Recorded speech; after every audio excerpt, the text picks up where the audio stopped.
What's happening? So we are finally going to start the build on this Goblin Genesis, but not just the Genesis. This is the Maverick. This is an 800 size Goblin. I believe they're only actual 800 size, swings true 800 size blades. So I've had this kit for a year and a half at least now, about a year and a half now, and it's been in the box, just moving it around, just changing projects. Never actually had time to sit because I wanted to do a video on the build, and so I've had these components for it. Some of the components I wound up using in other projects, but for the most part I have everything I need. I have enough stuff to do it, put it that way. So I'm kind of excited about this, finally, to get this thing together. So what do I have? I have a set of 3813 KST for the cyclic. Really nice servos. I have these in another machine. I'm sure they'll be fine in this. For the tail, I had a KST tail servo. Wound up using it in another machine. I've got this DS825 Align, new in a box. Very nice servo. I'm sure it'll work just fine. The motor, I had this X-Nova, which wound up going in another project. So I have this. This is a Align 850 MX, brand new. Not my first choice, but I'm sure it'll work fine. I may wind up changing this to a Scorpion. You know, when I get to that point, we'll see. But for now, this is my plan. That could change. For the flybarless controller, I've got this Micro Beast Ultra, what a lot of people call a beginner flybarless controller. I don't get that. And these things have been around for a long time. A lot of people use them, and they just as good as anything out there, really. Easy to set up. So I'll probably be using that. The speed controller is this really nice Hobbywing 200. This is the OPTO version 4, so no Beck, but I always use a separate 2S pack anyway. Can't go wrong with that. This is probably a little overkill for what I'll be doing with this machine. So that's the stuff that, as of right now, is the plan to use. I bought this grease for, this is a little different than the ones I've built, this Goblin. They have this transmission module, if you will, and pre-assembled, but I like to take it apart and pack some more grease in there. So this is the grease that they use in there. We'll take it apart and we'll look and see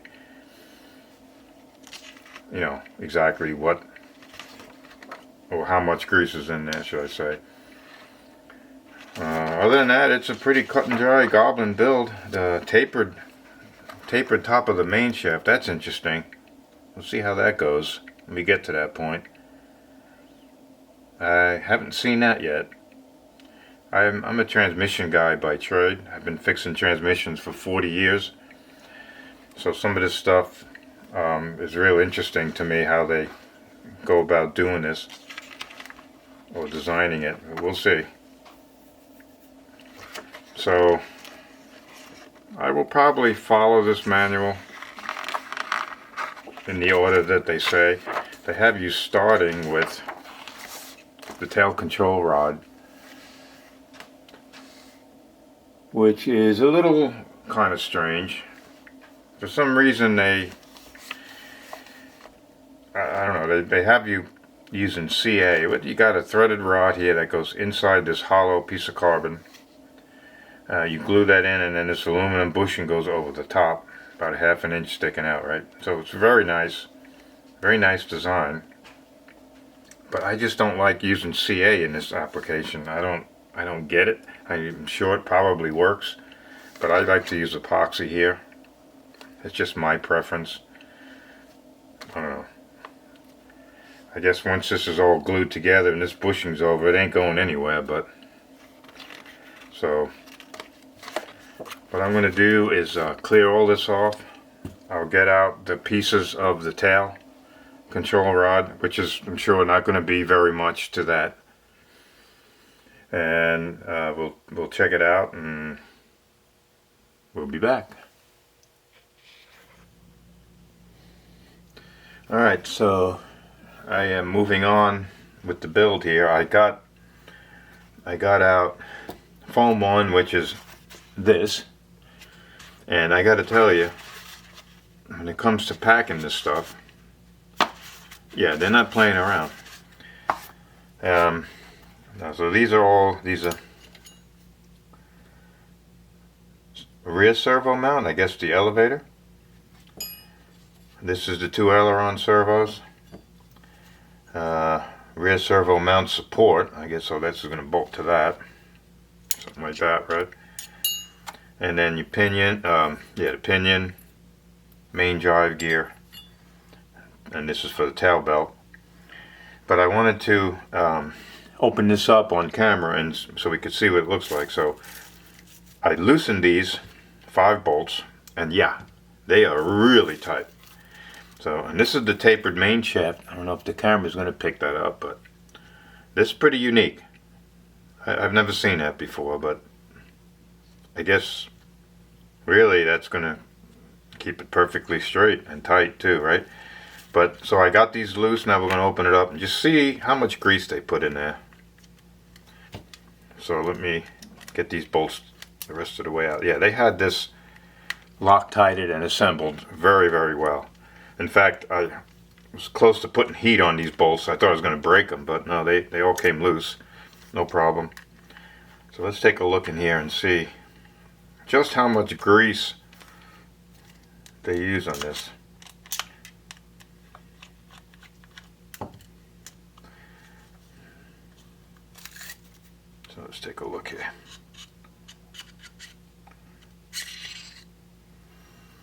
And well, it looks pretty good. Alright, sorry about that. I had to change the SD card. My SD card filled, so just before that I had to turn it off. I was looking at, these are metal gears inside here. Isn't that, I mean, that's pretty cool, I gotta say, that they put metal gears in there. And I don't know if we missed this, but I'm going to put some more grease in this thing for sure, but definitely not bad. I mean, let me see if I can pull this. Yeah, it pulls right out. Might as well stick this in here.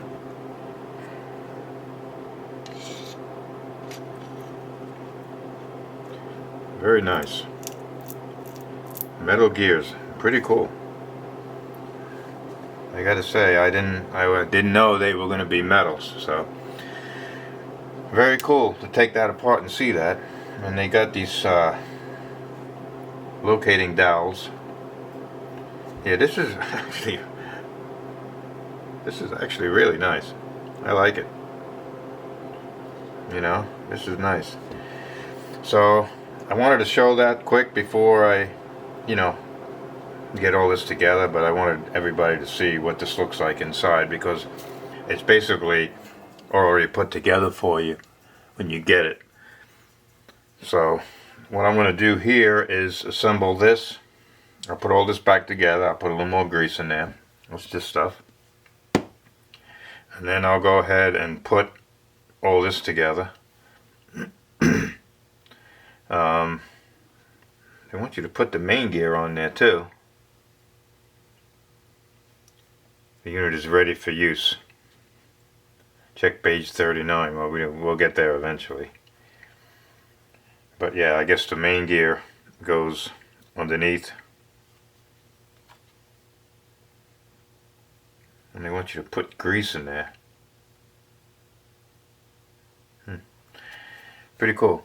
But I'll get this together and then I'll come back and share any details or anything that I ran into putting it together and show you what it looks like here on page 6. What do we got next?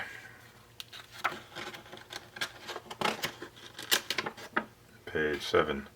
Yeah, they got you putting servos in. But I'll be back.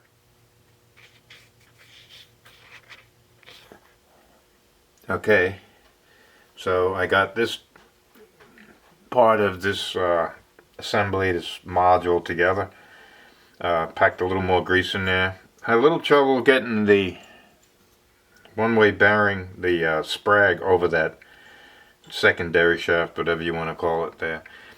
But I actually took the main drive gear over this tapered main shaft. It's both 10 millimeter. 10 or 12? I don't know. That's a good question. My calipers, I think. I don't know what that is, honestly. I'll check it and I'll tell you next time.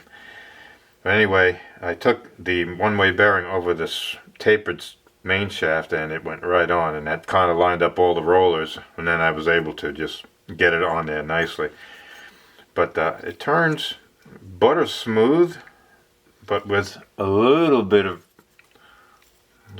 resistance. I mean, it's really smooth, but it's a little hard to turn. I'm assuming it will loosen up a little bit.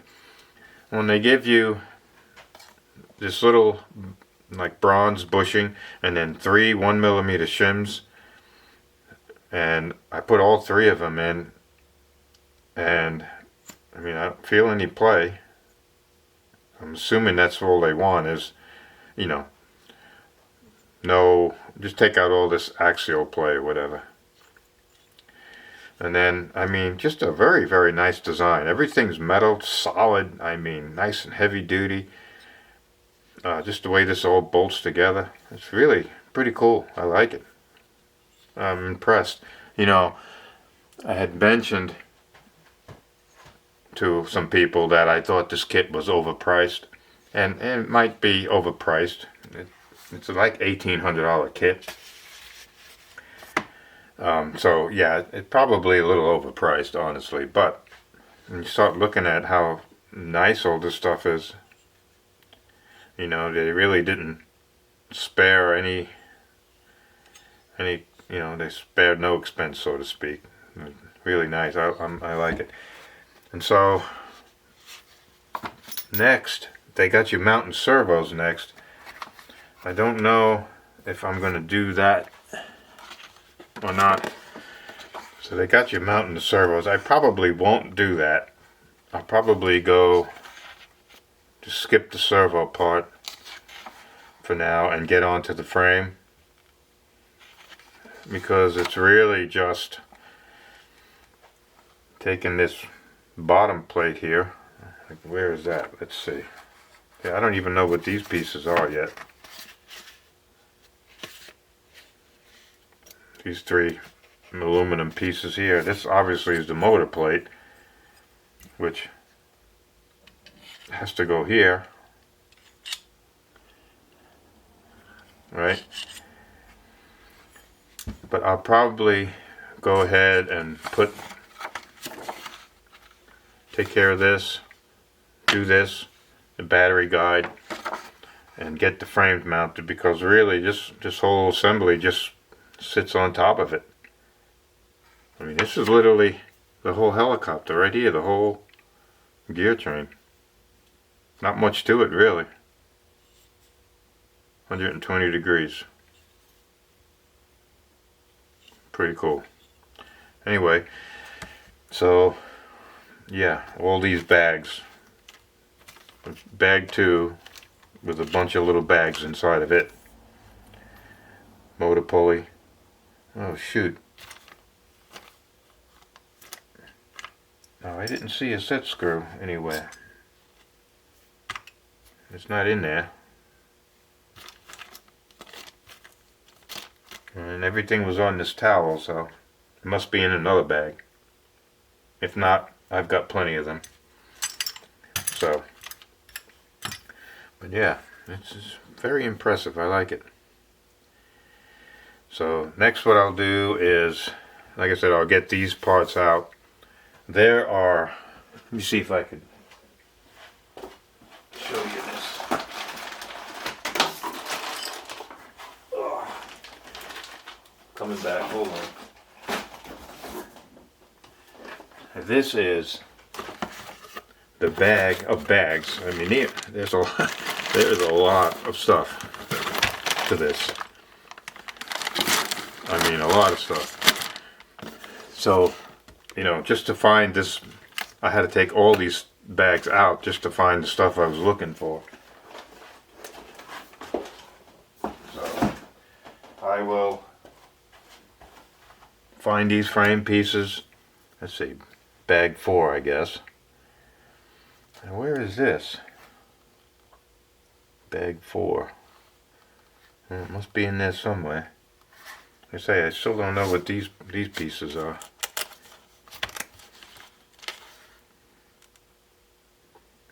Huh. I mean, eventually it'll come up, right? So, I get that out, get bag 4 out, get the frame out, and then I'll come back and I'll show it all before I go and put it all together. So, I'll be right back. Alright, so here I am. I found the bag 4. In bag 4 is all these parts, obviously. So I just wanted to, if I'm going to show it, I might as well show it all, right? Before I put this together. Not really much to this. You know, I can't imagine what all those bags in that box are for, because there's like nothing to this helicopter, really. So I will I'm gonna put all this together and I'll show you what it looks like all together. But it's just, I mean, 2 frame pieces, bolt on the battery, you know, guide there, the battery tray, and these little pieces, little cam lock there, a couple of bolts, some beauty washers, not a whole lot to it. Yeah, little metal pieces for the frame. It's got these washers that are molded into the carbon. That's nice, and it looks like they go on the outside. So I'm assuming like this. And I don't know, I don't usually sand this, but it wouldn't take much to do it, really. It's not very sharp, honestly. So I'm gonna just quick cut in to show you what all these bags look like, and then I'll put it together and come back and we'll take a look at what it looks like when it's together. Let's see. And get all that. We put it together here, and then that module sits on top. And that's it. I don't know if there is a bottom frame. I think they used the plastic sides instead of the bottom frame. This part here is like the bottom frame. I don't think it's, I think it's plastic. I don't know, we'll see. We'll see. So I will be back. Okay, so here it is.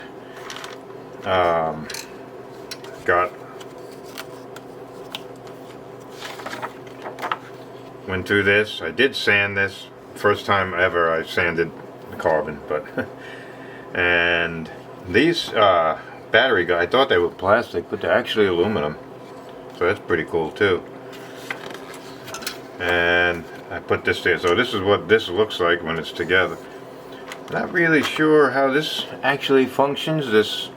It tells you you got this little eccentric, and you can adjust this little eccentric. You could turn it to tighten up the battery tray. Now, most Goblins, or the other ones that I've built, this is the bottom, but this is actually like the top, like the TB60, TB70, and then the tray is going to hang, you know, down here. So a little different design than the other ones that I've done. And then really quite simply, this module will bolt right there. Is that right? That is wrong. This way. Yeah, that way. I already went and fished out bag 5, and bag 5 will have, you know, all this hardware, these beauty washers. This here, this is for the idler, I guess for the, obviously for the tail belt, I'm guessing, right? This is the tensioner. And so just a couple little items in there. Oh yeah, that's the idler for the tail belt, or the tensioner, whatever. I call it an idler. So yeah, next I'll get everything out of this bag and put all this together, and then I guess you're going on to the rotor head after that, huh? That's what it looks like. So maybe, I wonder if that's why they have you putting the servos in. Let's take a look at this. Let's see. Let me go back for a second. Yeah, they bolt from the outside, so it's easy enough to get to them.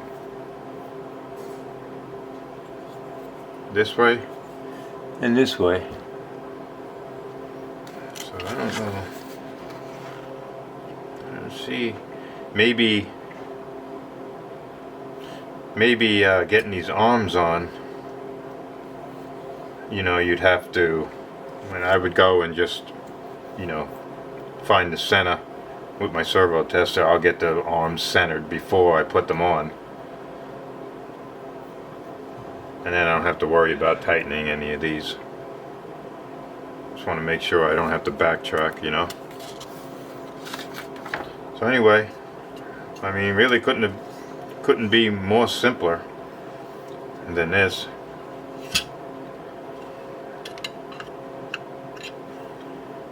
Nice. So let me get all this back together, and I'll come back again, and we'll take a look at what all this looks like together. You know, maybe I'll get the servos out, get them bolted in. Something tells me they want you to have them in there for a reason. I don't want to have to backtrack and do it later. So I will be back.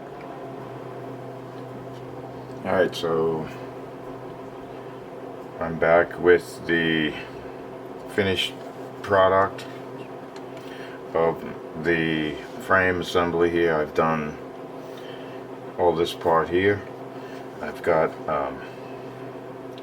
this what is this thing actually, like a tension? I guess this is the belt tension for the, oh yeah, okay, there we go, for the belt, for the tail belt. Does the carbon fiber actually tension it though? There's no spring. I guess they're using this piece of carbon to tension the tail belt. Okay, now I see it.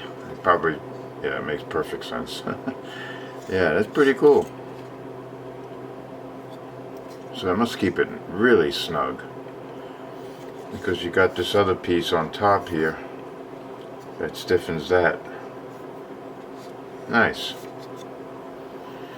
Really smooth. I mean, really, you know, if I wasn't making this video, I could probably build this thing in 2 hours. Really, like nothing to it. Now, oh yeah, let me do this while I'm thinking of it. From the beginning, this is the tail control rod all glued together and ready to go. Really nothing to this at all, but so like I said, I use epoxy rather than CA, So that's all done. And I did order another motor, so I will not be using the line 850 MX. I did order a nice Scorpion HK5 5024, which should be really nice for this. So we'll see, that'll take a couple days. It's I got the discount from Mikado USA, so I just went and ordered it. That's the motor I was going to use originally, but I never bought it. But now that I'm finally putting this thing together, I might as well. I got all this other high-end stuff. So that's why I put this pinion support on there, so I could make sure that I got the right length shaft, because it does say in the book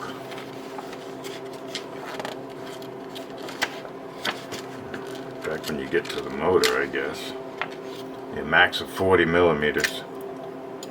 So it's not even close to 40 millimeters. It's about 33, 34 millimeters maybe. So I got the 36 millimeter shaft, sorry.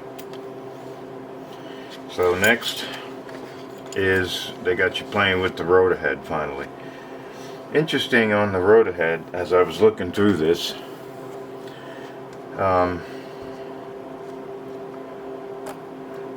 because this is tapered, right, and it's threaded inside here, so you can see in this picture you have to reach through here to tighten it, which means you can't put the grips on until you put the head block on. Very interesting. So what I'll do is I will get all these parts out, foam 2, and we'll take a look at that real quick. And the dog is barking, so I'll go let her out at the same time.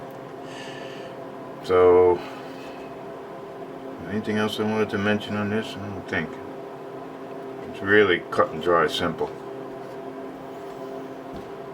So looks good. Let me get foam 2,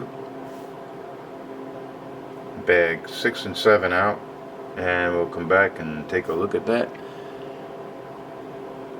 Okay, so just one more look.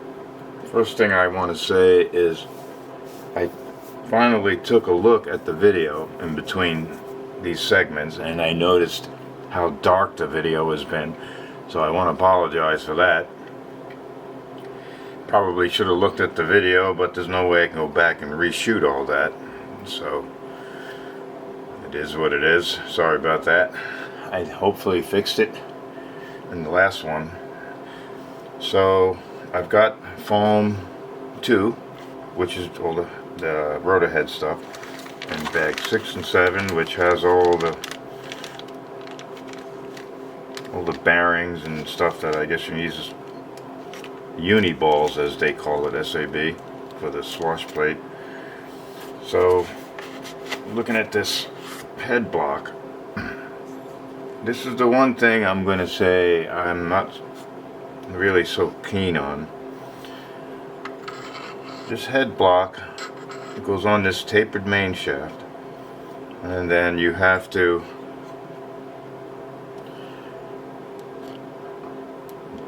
bolt this down through there, which means obviously, like I said, you can't put the feathering shaft in, which means you can't put the grips on or anything until you do this, which may not be a big deal. It just seems a little strange to me, but you know, when you're doing your swash leveling and stuff, you're gonna have to get the swash plate out. Right? You're gonna have to go ahead and do all your, make sure your swash is level. If you're using a swash level, let's say like this, obviously, I mean, I'm used to getting my swash level and then putting my head on and getting 0 pitch. But obviously we're not going to be able to do that here. We're going to have to get the swash level, then put the head on, the head block, tighten all that, build the grips, and then go and make sure you got 0 pitch. It's probably not going to be a big deal. I never did that before. But it's going to have to be done now, I guess. So may not be a big deal, but it's definitely different. I didn't even realize that until I started looking at it.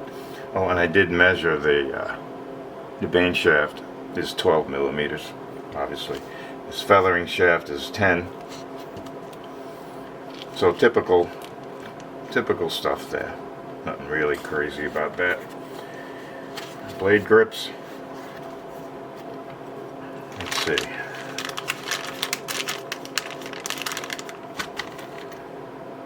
I don't know, we must be missing something because I don't see any thrust bearings unless they're in this bag. There's dampeners in there. Let's take a look at this real quick. Bags are very difficult to open when you have old fingers. These are dampers, links. These are for the washout arms. So somewhere in here there's got to be thrust bearings and another radial bearing for this, for the grips. There's one radial bearing. Well, let's see what we got. Oh, you see, they don't even have you doing that now. You can't do it. Yeah. Bag 8, so it's another bag. Yeah, you see, you can't do any of this until you do all this, which means I'm going to have to get my fly barless controller on and get my swash level before any of this happens. So I keep saying the same thing, I know, but so I'm going to stop this video here. It's about 20 minutes long. I don't want to go too long with it, so I'll stop this one and make this part 1, and then when I come back I'll have my washout arms built, Loctited in. I'll have my uni balls on. I'll have my arms on my grips. Now let's take a look at this here real quick. This is cool. One bolt holds the arm on. I guess if you crash, it just breaks off and maybe it doesn't bend anymore. Maybe that's the thought behind it, I don't know. So let me stop this, get this video uploaded, and sorry about the dark video. And you can still see it pretty much, it's just kind of annoying. And then I'll come back with part 2 and we'll go from there. Peace out.